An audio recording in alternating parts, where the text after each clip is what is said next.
In Kyoto, where over-tourism is a problem, what you do in the morning is the key to a successful journey. This video will show you exactly how you will spend your days if you come to Kyoto for a trip. Even if you have visited Kyoto before, the city has changed dramatically in recent years, so be sure to check the latest information. My name is Yuki. I'm a fabric artist living in Kyoto. I have many American friends and they always ask me, "Yuki, I'm going to Kyoto. Where should I go every day?" I tell them about Kyoto's current over-tourism problem and recommend avoiding popular spots if possible. Over-tourism has become a major issue, especially in recent years, and you will understand what I'm talking about when you get here. Even so, they insist they absolutely want to visit places like Fushimi Inari Shrine, which they have long admired after seeing on Instagram, and I understand that feeling. If I went to New York, I would want to go to Times Square. So I'll show you how to visit those popular tourist spots while avoiding the crowds as much as possible. And I'll also introduce special experiences you can enjoy with the time you save. My itinerary will be based on the following 3 conditions. 1. You can comfortably manage a total of a couple of hours of walking per day. Walking is necessary when traveling in Kyoto. My itinerary includes some walking and climbing stairs. 2. You enjoy creative activities. As a fabric artist myself, I include interesting craft destinations, especially those related to textiles, in my itineraries. If you share this interest, you will like my plans. 3. You want to make time to slow down during your travels. Leaving home to another country is a great opportunity to reflect on your life. On my itinerary, rather than just teaching you how to effectively visit as many tourist spots as possible, I recommend taking time to quiet your mind and meditate. Ready? I always recommend my friends stay in Kyoto for at least 5 full days. So I'll suggest a 5-day itinerary. Whether you are staying shorter or longer, the basic tips are the same, so use this 5-day plan as a reference. Here is a 5-day blank calendar. First, please remember, popular tourist spots that everybody wants to visit shouldn't be crammed into a single day. Instead, schedule them as the very first activity on separate days.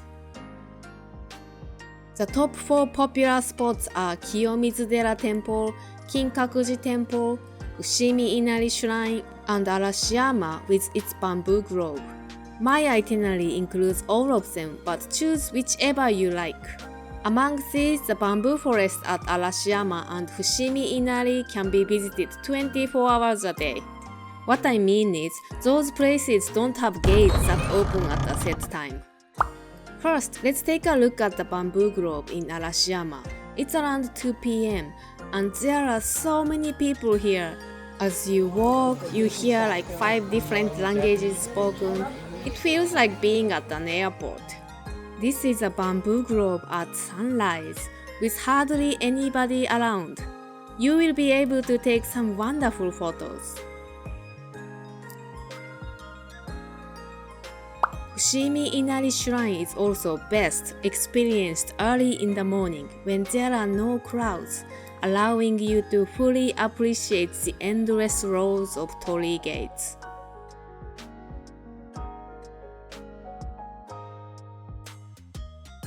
Kiyomizudera Temple and Kinkakuji Temple have opening hours. Kiyomizudera opens very early at 6 a.m. At this time of day, there are few people around. Also, while the narrow path leading to Kiyomizudera Temple is usually crowded, at 6 a.m. you can even take a taxi right up to the front. This is something you can only do first thing in the morning. During the day, you have to climb the slope with many other people. Starting your activities in the morning can also save your travel time. Kinkakuji opens at 9 a.m. and lines can form as early as 8:30, so you won't get much of a morning advantage. Still, it's much better than the peak hours from noon to 2 p.m. Kinkakuji closes at 5 p.m. and the last hour is relatively quiet. On this day, let's save Kinkakuji for later so you can sleep in a bit.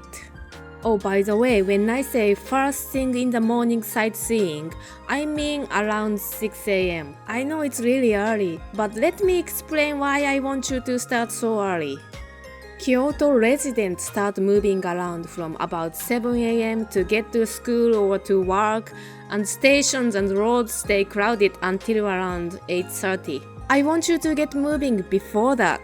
Taxis are especially recommended. On Kyoto's roads early in the morning, cars can move several times faster than during rush hour.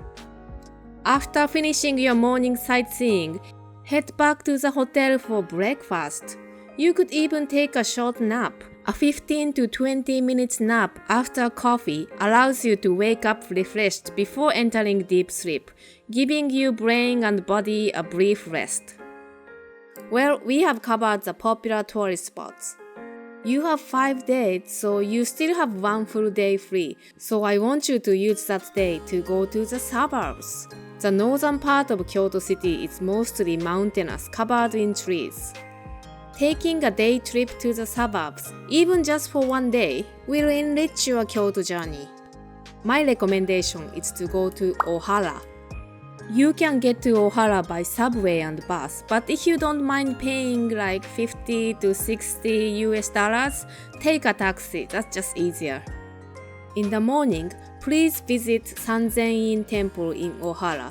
This temple has very beautiful garden. After lunch, you can experience plant-based dyeing in the natural surroundings of Ohara.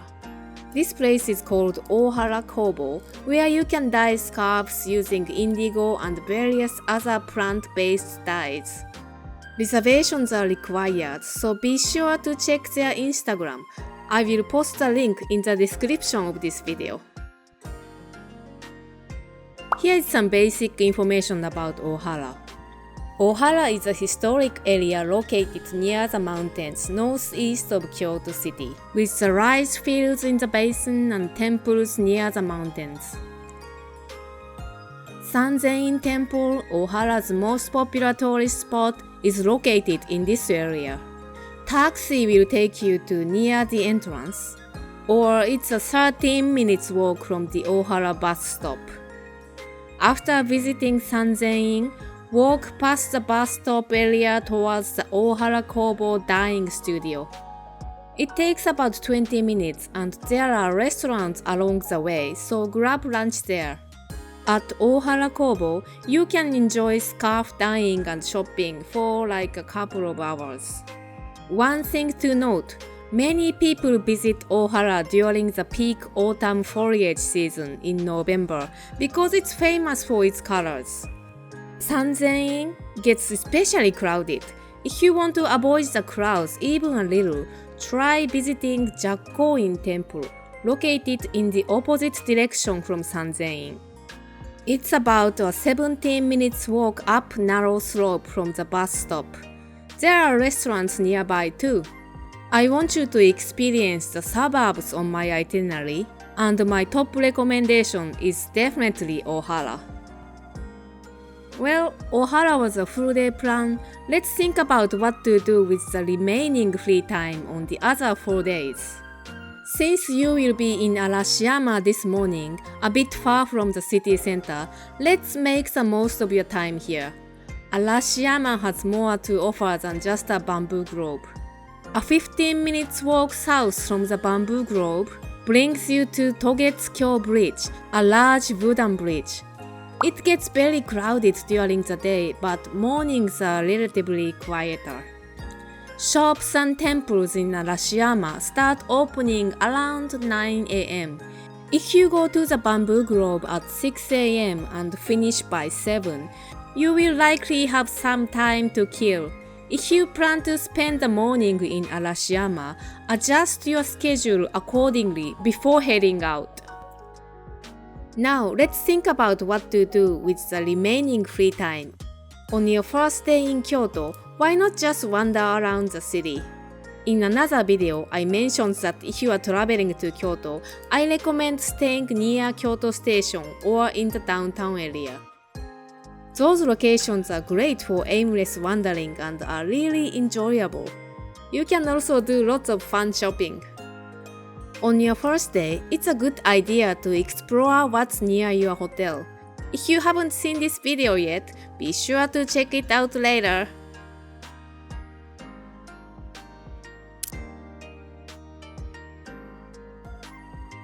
Famous tourist spots and city centers are in a way built for tourists. If you want to see how ordinary Kyoto locals live, you can experience it just by going a little further out. Just a short distance west of the city center lies the area of Mibu, where you can catch glimpses of very unpretentious everyday life. Near Mibudera Temple, you will find small shops, houses,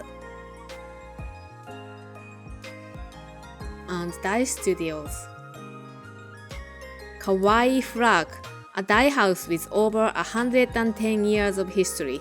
Here, you can experience creating an interior banner featuring a koi design. Using the traditional technique of shirushizome dyeing, you can achieve beautifully outlined koi, so you don't have to worry too much about messing up. Dye your koi with your favorite colors. And the owner of this dye house is actually my cousin. And I often hang out here working on my own design projects. You can come to see me if you want, but I'm not here every day, so all the contact information and reservation methods for various places featured in this video are listed in the video description, so be sure to check it out later. Let's go back to the itinerary. Finally, I'd like to share my recommendations for relaxing spots you can visit during your remaining free time. If you just want to unwind without thinking about anything, my top pick is the park surrounding Kyoto Imperial Palace.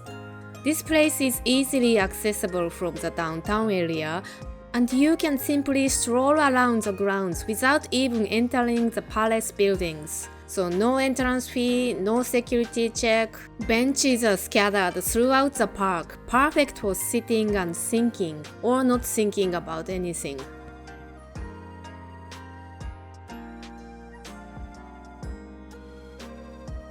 Kyoto Prefectural Botanical Garden is Japan's oldest botanical garden, boasting over 100 years of history.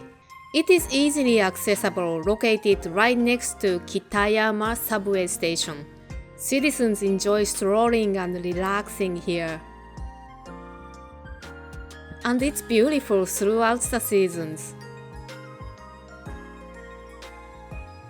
The banks of the Kamo River are also a perfect spot for taking a stroll or sitting down to chat with friends. The area near Shijo Street tends to be crowded, so I recommend heading north of Marutamachi Street along the Kamo River for a quieter experience. Sorry, no video, but the Okazaki area is also my recommendation. The whole neighborhood offers cultural experiences like large art museums, bookstores, and libraries, so you can enjoy it even on rainy days. Alright, here it is. This is my recommended 5-day plan. But feel free to tweak it based on your interests. Just remember, in any case, how you use your mornings is key. By the way, when making this video, I wanted to focus on morning activities, so I didn't mention anything about evening entertainment. I'd like to make a video someday about dinner ideas in Kyoto. Stay tuned until then. Create your own itinerary and enjoy Kyoto. If I can help you with a trip regarding Kyoto textiles, I'd be delighted. I have many textile-related friends in Kyoto. Some of them don't open their studios to the public. I can arrange visits to those places. So if you are interested in that kind of trip, please check out my website, Yuki's Kyoto. And make sure to subscribe to this channel so you don't end up wondering where was that video when you are planning your itinerary later.